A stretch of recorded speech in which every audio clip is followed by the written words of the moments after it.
Welcome to The Release Show. I'm your host, Brittany Sconyers. On today's show, we have Gina Caracci.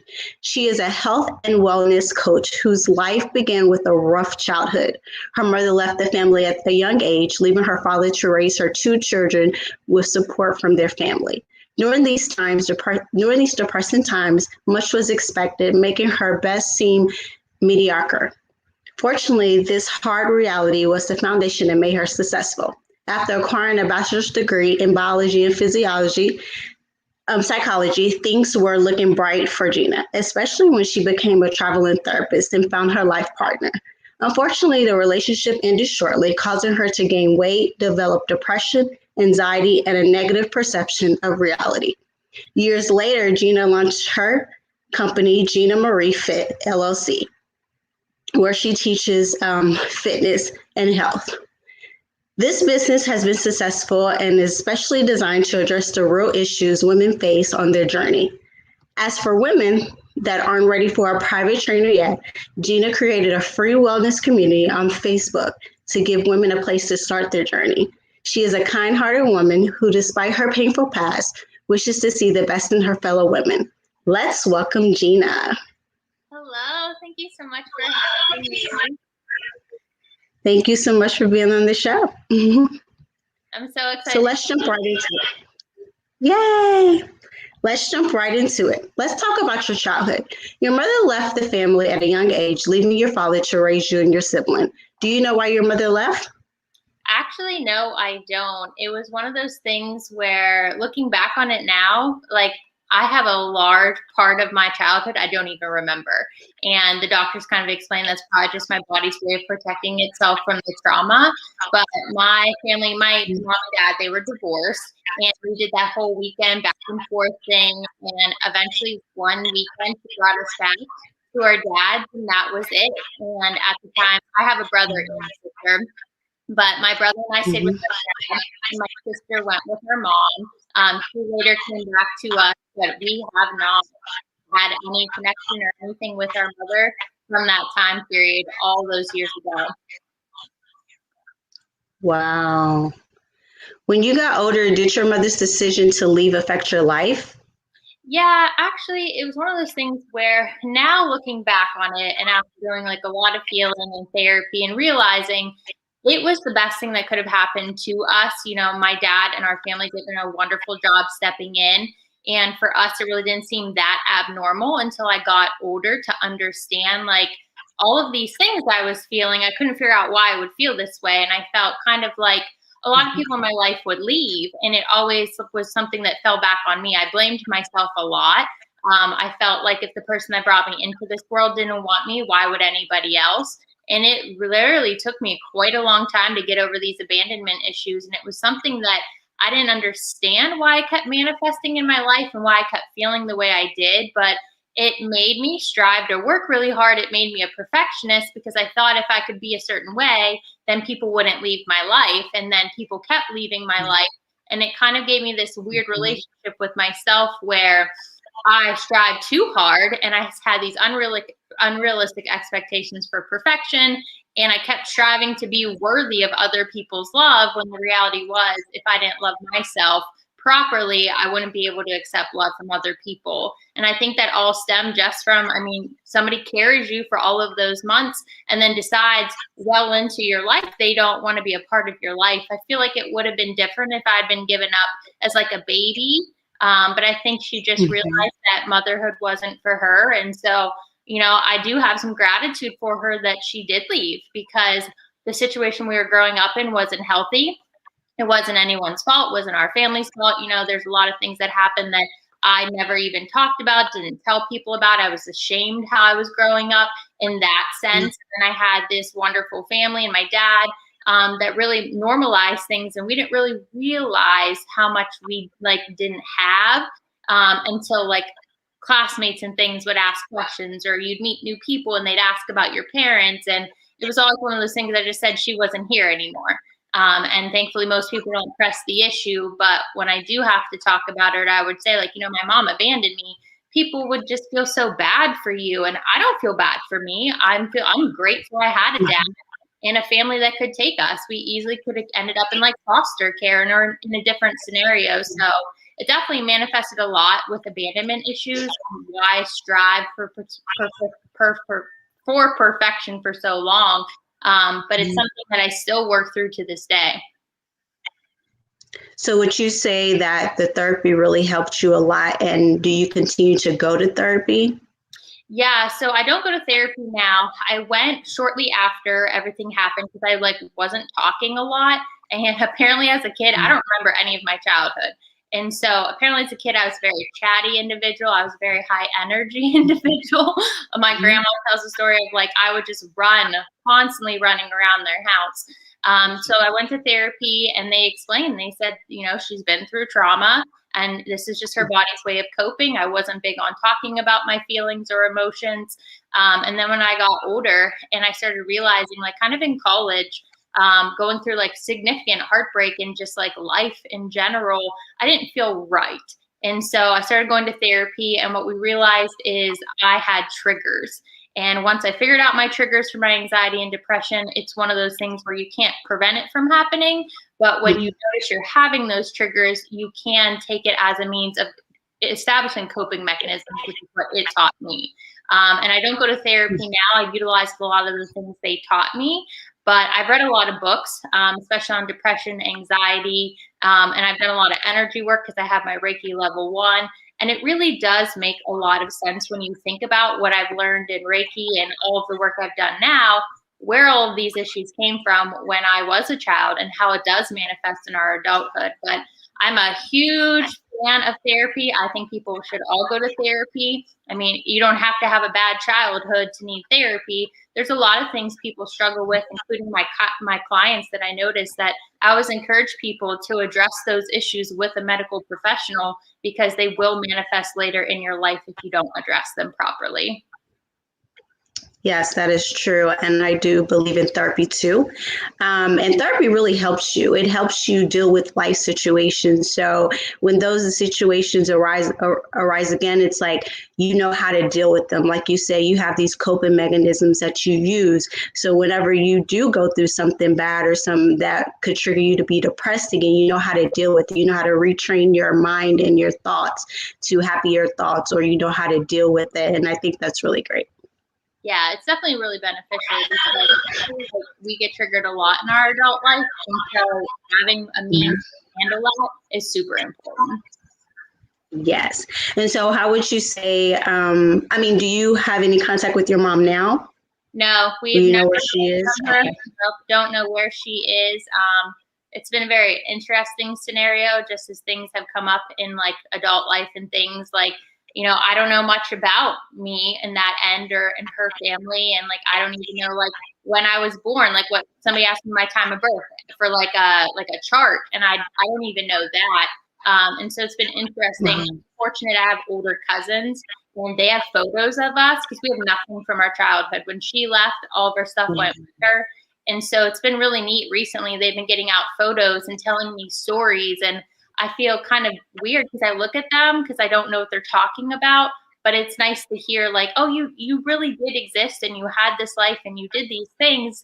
And so it's been nice to have older cousins that like have included me sharing photos and stuff to kind of piece those things back together, because it does not trigger any memories. It's definitely like a long-term memory gap. I think my first memory, I'm about 10. And before that, there is nothing. And even with the photos and telling stories, I still have no memory of anything. So what age did she leave?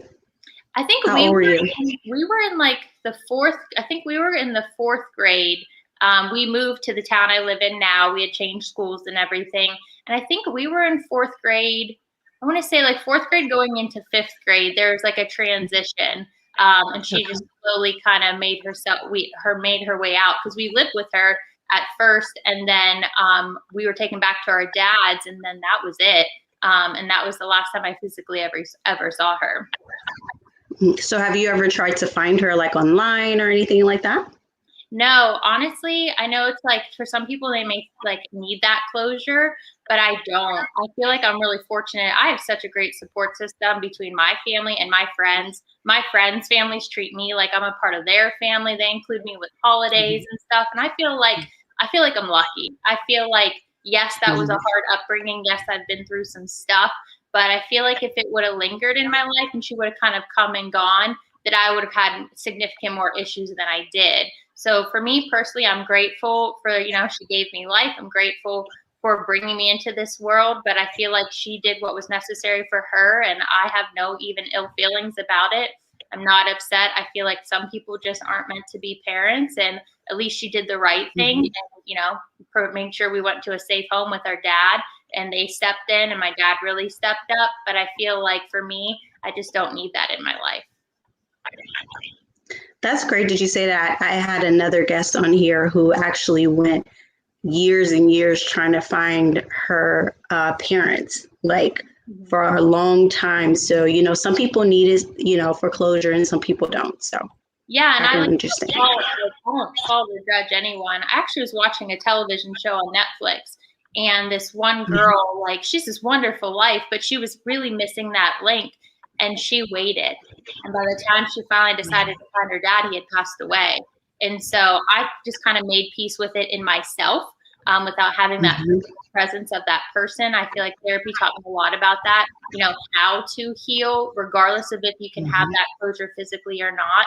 But some people need that. And sometimes maybe that person can grow and they come back and they're better. But in my scenario, there's a lot that went on because of her that just was not beneficial for my health. And so kind of just bless and release, wish the best for her. I hope she's better off wherever she is. But for me, I think I got really lucky. Thank you, Gina. Now let's talk about your career and where you are today. Before you acquired a bachelor's degree in biology and psychology, you were part of a accelerated doctor of physical therapy program. Why did you choose this field, and what made it go south? So this is like probably the craziest story of my whole thing, because I think this is what facilitated me even owning a business. But I got hurt when I was 16. I had an injury to my spine during a soccer game, and I went through a lot of physical therapy. And even though I hated it at the time, I really liked that they were serving a purpose and they were helping people. And so I was lucky. I was one of 5 people to be approved to be in an accelerated program. I got a scholarship for that program. And then my second year of the 3 and 3, so I did 3 years at one school and then 3 years at the graduate school, they got all of the pre-medical students in a room, sat us down, and explained that they were having funding issues and that the scholarship accelerated program could not continue anymore. And that meant that even though we were literally in the middle of a program, we had to exit. And so they offered us to stay at that school, which was a very expensive school. I was only there because I was on a scholarship. I was putting myself through school. My dad worked in a mill. He worked really hard, but did not have the means to pay for our schooling. And so I was already paying the difference of the scholarship with student loans. And so I ended up transferring, which ended up being the biggest joke ever, because I had a lot of credits because I was an accelerated student. I was always taking between 19 and 21 credits. And so when I started applying to transition to another school, no one would accept me unless I wanted to repeat all of those credits. Financial thing, people wanted money. And so when I finally found a school that would accept all of my credits, they transferred me, everything was fine. And then going into my junior, into my senior year, getting my bio and psychology degrees, because I just had so many credits, I just did a dual degree. They had a conversation with me, which was not expressed when I had applied to that school, that they would not allow me to apply to their DPT program because I was still considered a transfer student. And so it was against their policy, and they told me that I could sit out of school for a year and I could reapply after finishing my bachelor's degree. But they explained to me there would be no promising that I would even get an interview, because in their eyes, I was a transfer student, and they took their students that were in their program first. And so really racked my brain my senior year in my capstone class. Like, what am I going to do? Like, I have 4 years of school. I have significant student loan debt now and have no potential way of getting into DPT school. So I actually went to one of the Penn State branch campuses and got my physical therapy associate's degree. So I became what is a PTA, kind of like a doctor has an assistant. PTs actually have assistants too. And so after I finished school, I became a traveling therapist and spent 5 years traveling all over the East Coast. Nice. Wow. What a story.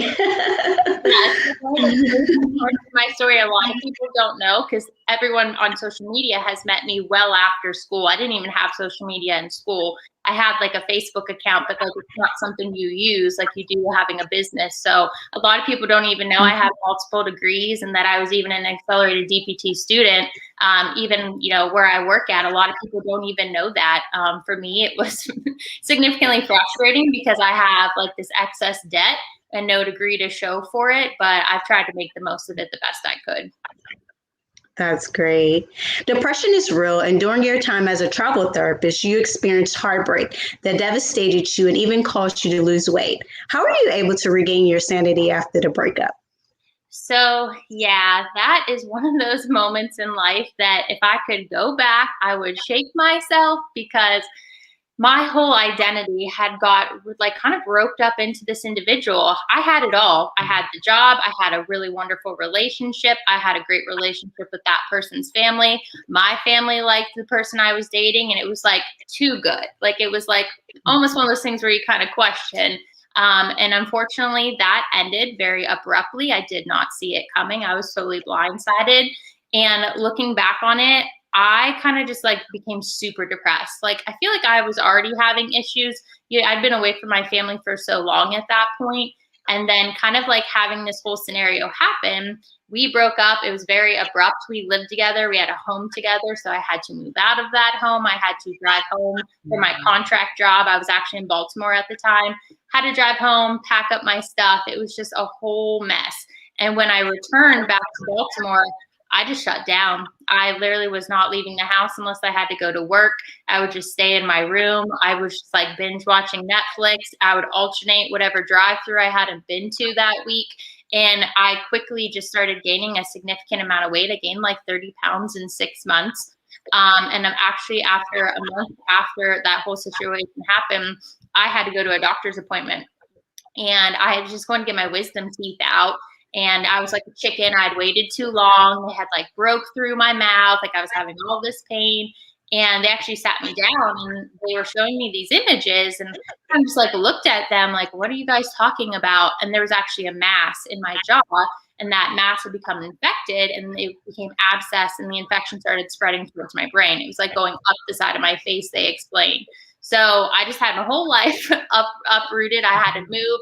My heart's broken. I spent the next 9 months after that having 3 surgeries and having like crazy fallout. I had to go back to the doctor. Even though I was a traveling therapist, I would have to drive home every month. Every 4 Fridays, I had to go back in and ended up having 3 surgeries. And 9 months later, and it was just like that whole year was like my whole life was just completely falling apart. And it really led to a deep depression until I had a doctor that made sure to let me know that the path I was going on was not going to be one that I was going to survive. And so they really real talked to me and said, if you don't do something about your health now, you're pre-diabetic already. Like just because I was eating crap food, I wasn't exercising, I wasn't even leaving the house besides work.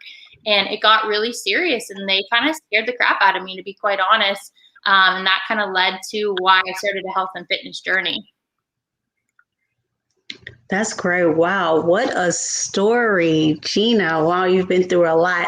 I can definitely relate to the depression part. When I was in college, I dated this guy whom I was with for 3 years. And after that breakup, I lost myself. I lost so much weight. I probably lost around 40 pounds, and people would say I looked extremely sick. I was extremely depressed and even wanted to commit suicide.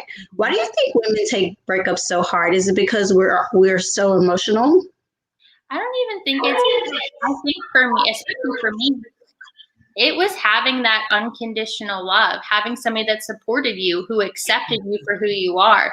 For me, I feel like the majority of my life, and like it's like I'm not ashamed to say this, but it was like a falsehood. Like I would pretend like I liked things just to try to fit in. I would pretend like I liked people just to fit in because I had this huge gap in my life because I felt like that being abandoned as a child and then moving and trying to constantly reroute yourselves. I feel like when you have that person and you think you're in a good scenario, that you give it everything you have. I know that in that relationship, I did give everything I had. I could not have done a better job. But I feel like as women and as people in general, we want to be loved, we want to be included, we want to be valued. And I feel like that's the hardest thing to find in life, is just people that genuinely have your well-being and have your back and aren't going to judge you when you exit a room, and they're not going to be speaking ill about you. But I feel you on that. I definitely have been to a point where I have thought I would be better off not here.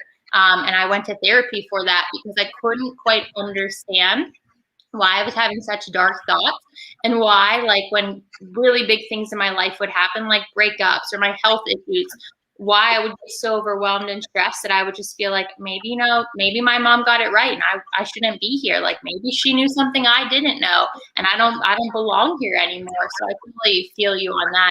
I feel like we're just human beings, and the biggest thing you want to be is loved and included. And it's unfortunate when somebody does break up with you because you take it personally. Like, you personally feel like they're rejecting you, but the reality is that person probably wasn't good for either of us, and they're probably better off, and now we're better off. And so sometimes it's hard to see in the beginning, but I don't think it's so much that, women are emotional. I just feel like women, we're nurturing human beings, and you feel like a failure when relationships end, even if it's not your fault. That is so true. And I definitely believe that we are emotional creatures. As women, we're very emotional.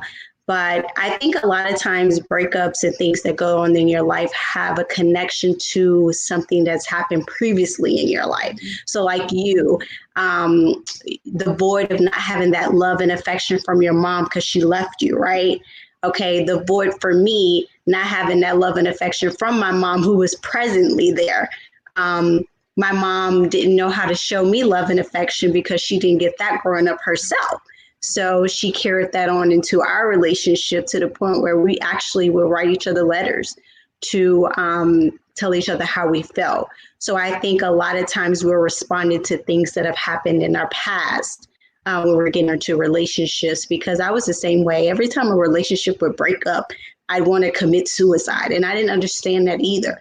I went to therapy as well. I didn't get it. I don't understand why when a breakup happens, you just go into this dark place and you just want to give up on your life. But why? Why does this person have so much power over you to the point where you want to end your life?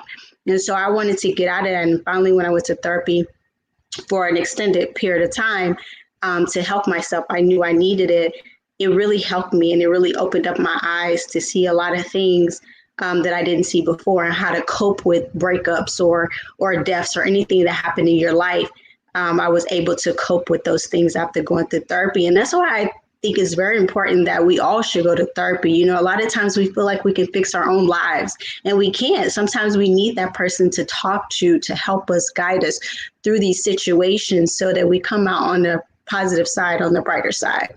100%. I feel like I speak up a lot about mental health because it very much is stigmatized.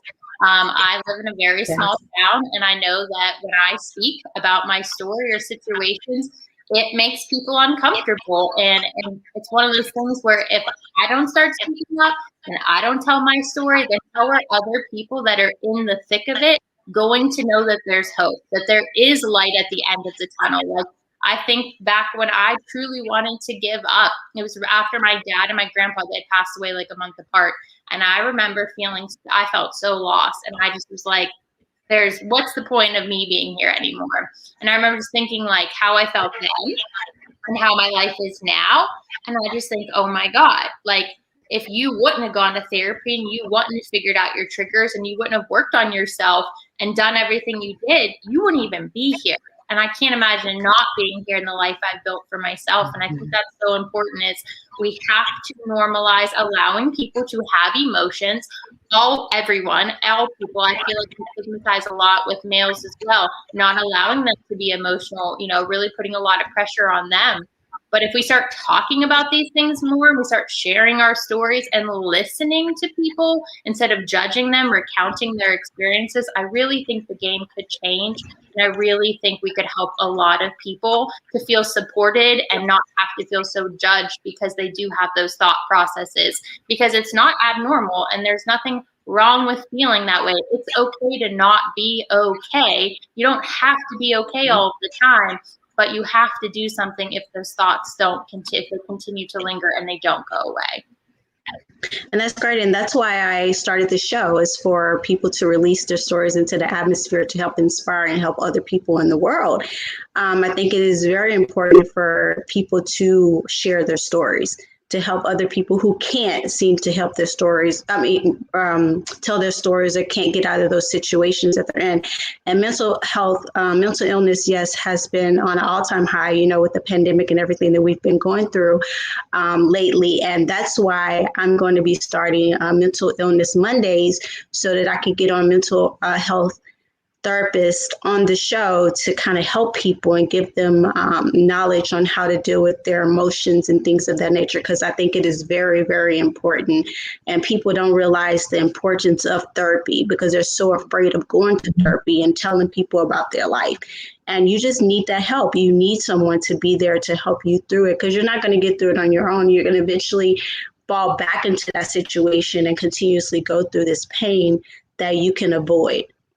100%. I think over the last year, working in healthcare, we started to do mental health assessments on our patients. I work in home health, but I also work on abundant living campuses where you have your geriatric population. And I have patients that have not left their four-walled room in months because we were read positive for COVID with residents with COVID, and we had to fully shut down. And it got very concerning at one point. Like, I was generally worried about my patients and if they were going to be there the next week. They were just becoming so depressed. They couldn't see their families. And I'm the only person they get to see besides the staff. So you really want to make that visit count. You want to really make sure they're being open. Did you say the right things? Did you make sure you picked up on any cues and things? And I feel like, I know if anything, everyone has been struggling over the last year for numerous reasons, but I feel like this could be a really eye-opening scenario if people were willing to accept other people and be more human beings, that this really put us on a level playing field. And there's something that everyone is always struggling with. There's so many things that people struggle with that we don't know about. And I feel like the pandemic really brought to light how much, in particular, our country is truly struggling across the board on many issues, mental health being one thing that is not properly addressed in this country. Yes, you said a word today. Do you think women are more emotional than men, or men just don't like to show their emotional side? I honestly think that we have made men not emotional. I think like when a man cries or a man expresses his struggles, and we've seen it recently with celebrities and domestic abuse situations and what they've done to the male because they had gone through abuse. And just, I feel like men are afraid. I feel like kind of like men feel this like need to be the protector and be supportive and be manly. But the thing that I feel like I've noticed in relationships I've been in, the issue is, men that can't commit, there's so much more to that. It's not just because they want to sleep around. It's because they also have issues. And it usually stems from not being loved as a child, abandonment issues coming from broken homes. But I feel like we've done it as a society where you don't want to let men have emotions and you consider them soft. So I feel like we make it seem like women are too emotional. We've heard numerous times women can't hold positions of power. In other countries, leaders are female and there's no issue in those countries. But in this country, we can claim that women can't be in positions of power because they're too emotional. But the reality is emotion needs to be brought to certain things like healthcare. I get very worked up, like very passionate about this last year and what I've seen, working with COVID patients. And I had one person on the internet say, like, she's like, you're being too emotional. She's like, are you even sure you should be working? And I'm like, you're not even a healthcare worker. If I wasn't emotional and I didn't care this much, then I shouldn't be a healthcare worker. So I feel like, honestly, it's one of those things that needs to be normalized, just like therapy. Men have emotions. Men should have emotions. And once we allow that, and once we have those open and honest conversations, I feel like we could all be on a level playing field. We could just understand people more. But I feel like it also depends on how your upbringing was. Like, I didn't have a mom. I grew up with a dad, very strict individual. There was no nonsense when we were growing up. We all joked, my cousins and I, if you got hurt, if they didn't see blood or a bone popping out, you were told to keep it running, go back and play. And I just had kind of like this stoic nature for quite a long time. I actually had a soccer coach call me out on it. He was in my face, like yelling at me, trying to motivate me, like how that's going to motivate me. My dad was in the military. My dad was loud. Like he would yell, like that's not going to help motivate me. And he, for the first time, he called me stoic, and I had to go look up that word. I didn't know what that word meant in high school.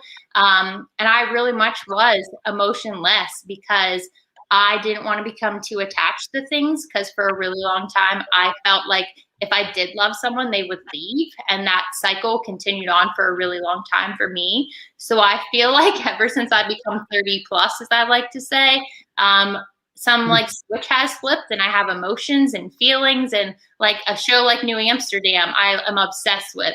And that show makes me cry, like genuine tears, just because it's hopeful and they're good people. And that's what you hope for this world, is that even though you see what you see every single day is full of hate, and, we're made to have this fear, there's really good people in this world. And so I feel like it just kind of depends a lot on your upbringing, a lot on who you're around. And if you come from that macho era where you're told not to have emotions and you can't talk about things, I think that's what's really doing a disservice to men, especially. Yes, and I want to say this. I honestly think men are emotional too, and they try hard to keep it in. I was watching this podcast and it made so much sense to me. One of the guys gave an example. He said, okay, I have a daughter and I have a son. If my daughter falls, then I run to help her. But if my son falls, I tell him to brush it off and get up. I think from an early age, little boys that turn into men are taught to basically hold their feelings in and don't show them, which actually causes more harm than help. Very much so. So I really think that's what happens. Yeah, I think we've done a disservice to men, and I honestly feel bad. Like you've kind of ingrained that in their brains from young children, and it's hard to break that cycle unless they get proper help, go to therapy, or have somebody that shows them that unconditional love, that they can be who they are, regardless, with no judgment. I totally agree. What advice do you have for individuals, especially women, going through a breakup and currently feeling worthless?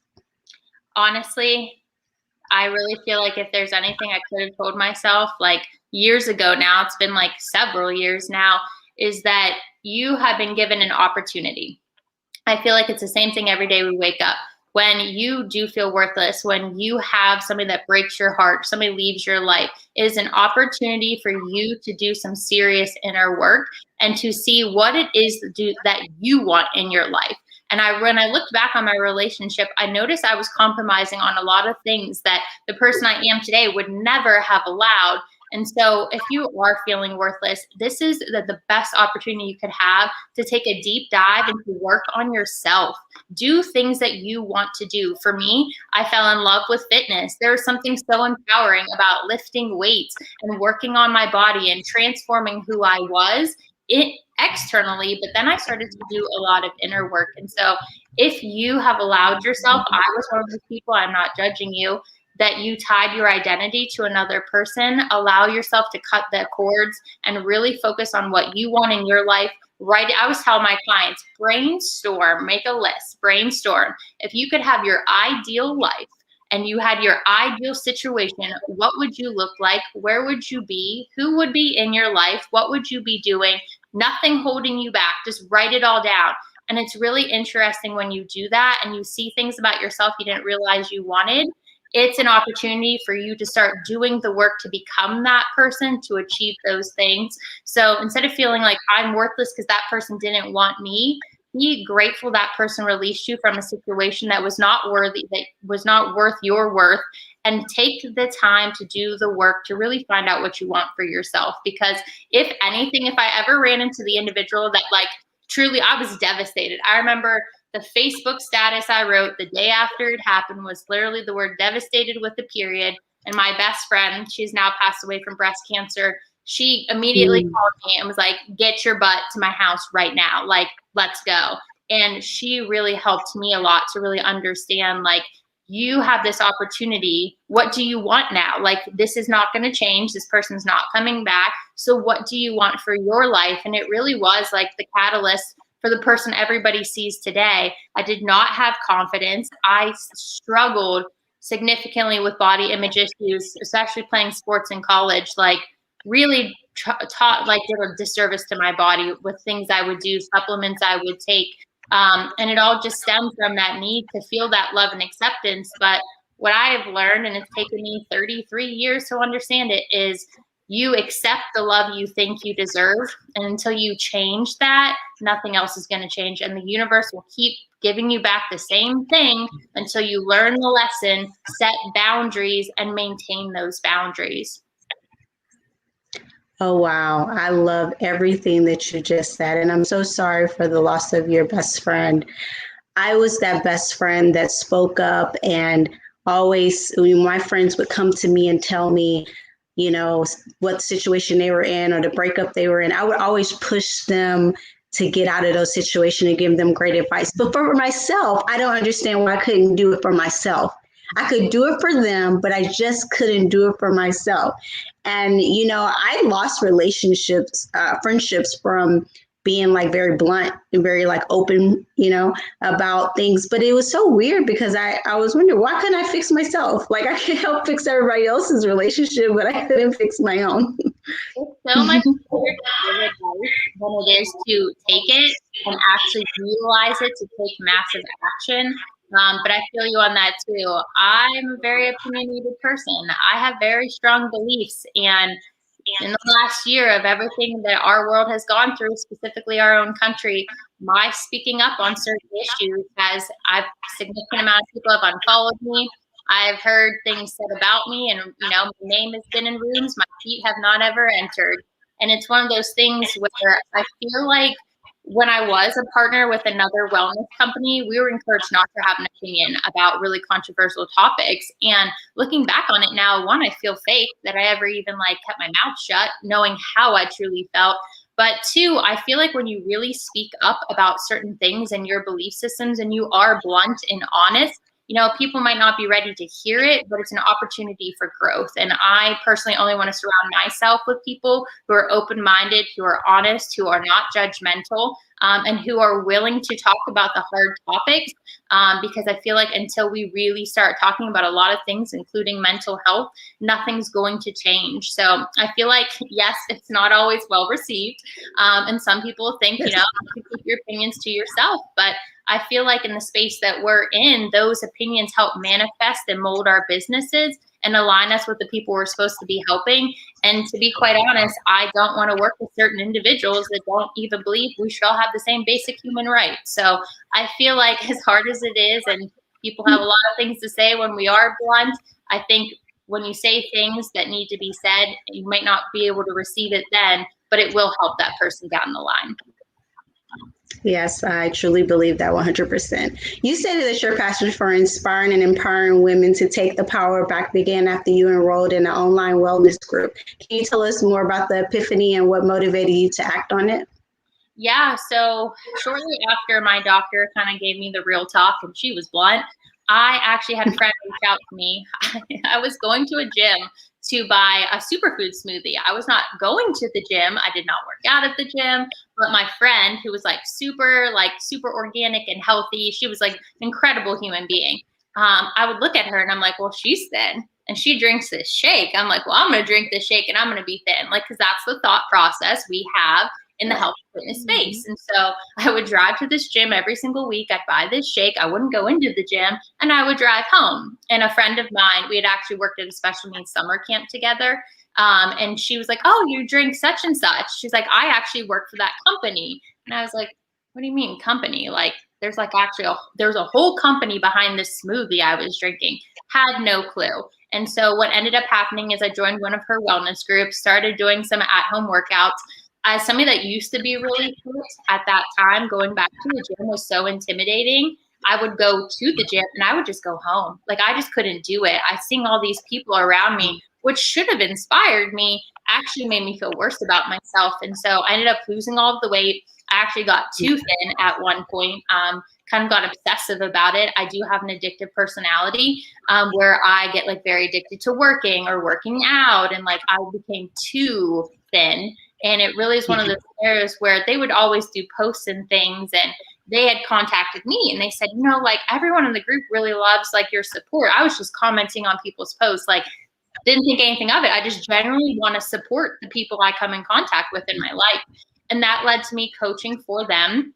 And coaching taught me, and it was kind of like that breakup was like the catalyst for me, that you have the opportunity to step back into your power. You can go through, I've been through a lot of grief. I've lost a lot of people in my life.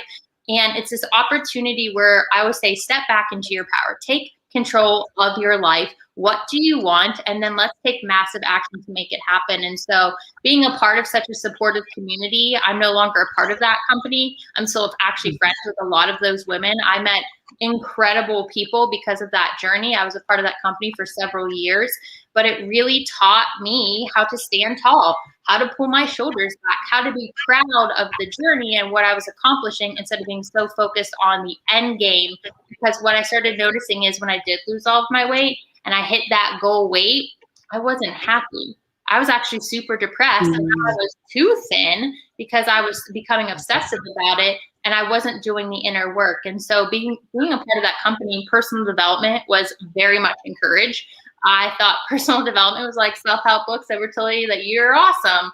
And the last thing I wanted to do was like, I'm awesome, because I felt like crap about myself. So I really started to do a lot of personal development, listen to a lot of podcasts, and it really started training me to believe that, no, you are worthy and you are better than you realize.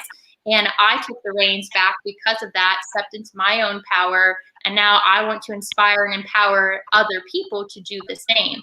I'm not going to hold your hand. I'm not going to do it for you, but I can give you the resources and you can take back your own power and lay a solid foundation for a better quality of life. Let's talk about your successful health and business. Gina Marie Fit. What propelled you to birth this establishment? So this is probably the most interesting part to all of this, because if you asked me literally a year ago when the pandemic started, would I have left the company I'd partnered with for multiple years and would I be in the position I'm in now, I would have just laughed, because I never saw myself as a true business owner. Like, you have your own brand and you're responsible for things. And what ended up happening, it's really interesting, is last year when the situation happened with George Floyd and multiple other people just being innocently murdered, in broad daylight in our streets. Like, I have family and friends that personally very much affected, and anyone that's a human being should have been affected by that. And so I started speaking up. I started speaking up about a lot of my beliefs, and I can tell you that a lot of people supported my posts. A lot of people had a problem with my posts. People that I had been with in the community I had been in that space that I thought I was very supported in. And what it made me realize is I'm not in a space that I could create and do things in the authentic nature that I wanted to be a part of. And so slowly last year, I just started seeing things that no longer aligned with me. It's no fault to the company or anybody. It's just, it no longer served me. I didn't feel like I was serving people the way I should have been. And so slowly, as I became more vocal online, I lost a lot of followers. I've even been blocked by people that were on the team I was a part of. And it just kind of goes to show me, like, what do you want to do? Like, why are you doing this? And the biggest thing for me is I wanted to create an inclusive space that didn't have judgment, that people would openly share their struggles, their stories, and it didn't matter what walk of life they came from or who they were or what their belief systems were about. They could feel supported. And I didn't feel like I was a part of that. And so midway through last year, we were at my friend's son's birthday, and it kind of just dawned on me, like, why don't I just do my own thing? Why don't I just like start my own business? And it's kind of like a joke, like, oh, okay. No, like, seriously, I'm the type that, like, I've gotten to where I am in this world. Like, I've had the history I have, my dad did the best he could, but like, we weren't wealthy. Like, no one supported me. I don't have a financial backer, but I can outwork anyone. And I just had to tell myself, if you want this, it doesn't matter. It doesn't matter what you have going on.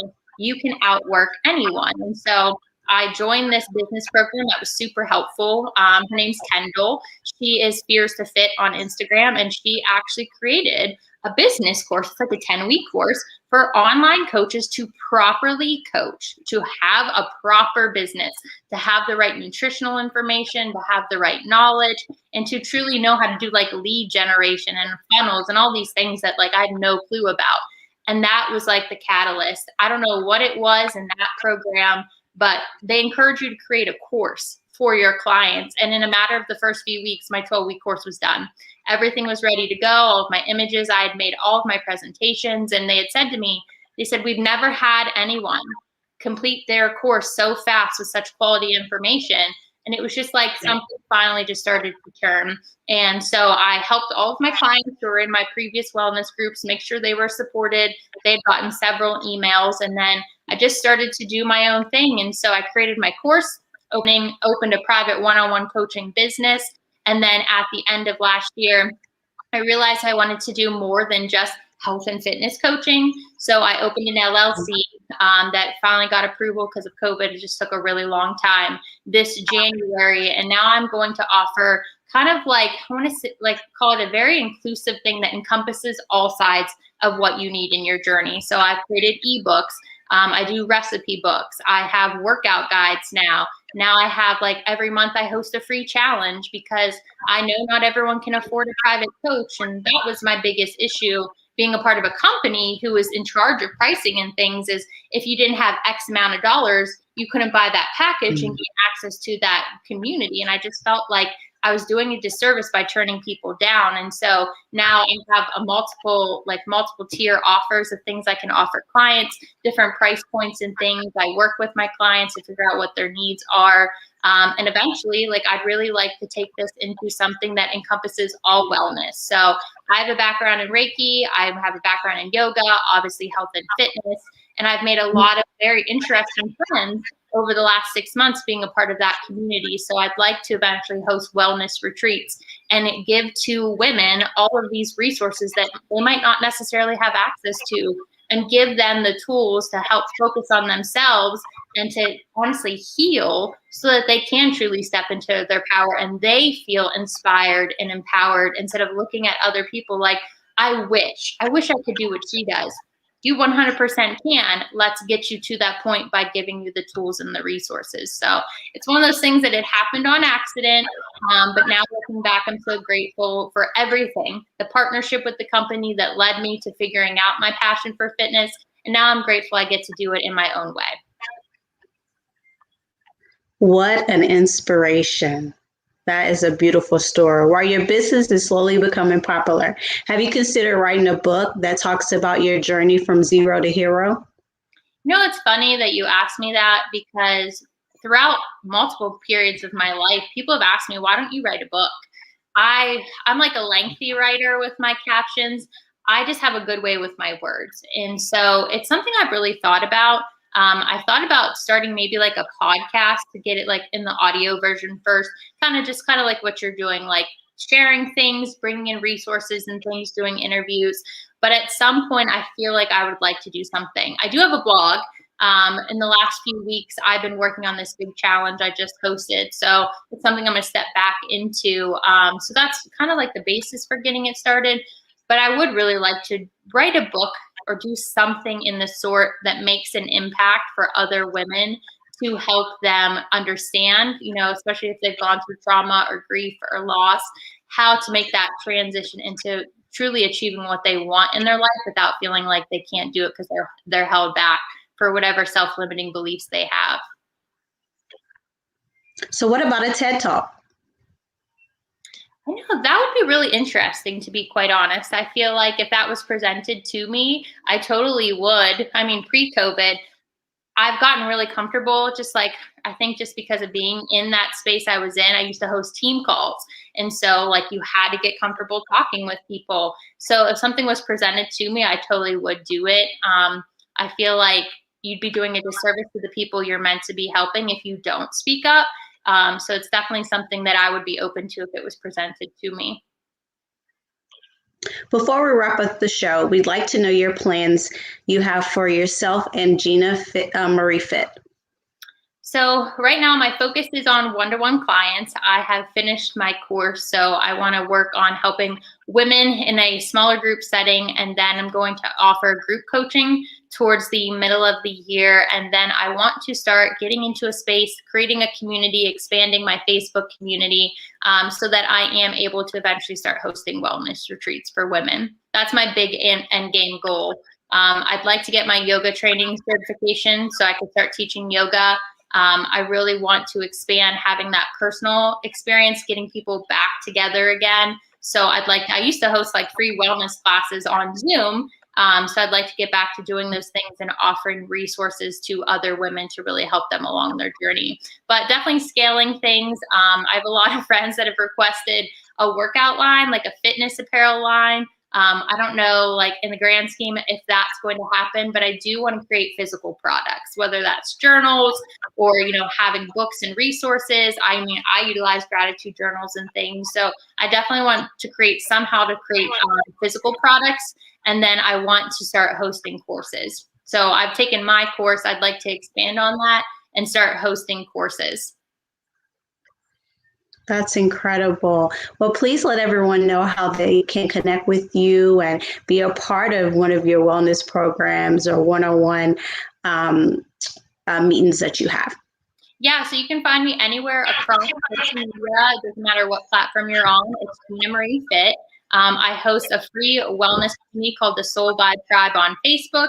There's no financial requirements. It truly is just free. Every single month I do some type of event in there, and every single week I post in there. And then if you are interested in becoming a client, you can actually just email me at ginamariefit@gmail.com. And then I have a really quick form I have clients fill out.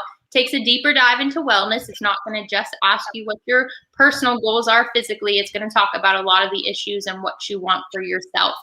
So you're welcome to follow me on Instagram or Facebook at Gina Marie Fit and join my free wellness community. And my free wellness community actually gets discounts on all of my programs. If I launch anything, they're the first to know. And I give them a discount on private coaching if you're a part of that wellness community. Well, thank you so much for all this information. Thank you so much for being on the show, and I look forward to seeing more of your work in the future. Yeah, thank you so much. I appreciate you, giving me this platform, this opportunity. I really like getting to speak with you, and I'm excited to see where you take your show as well. Thank you so much. Thank you guys for tuning into The Release Show. See you next time. Bye.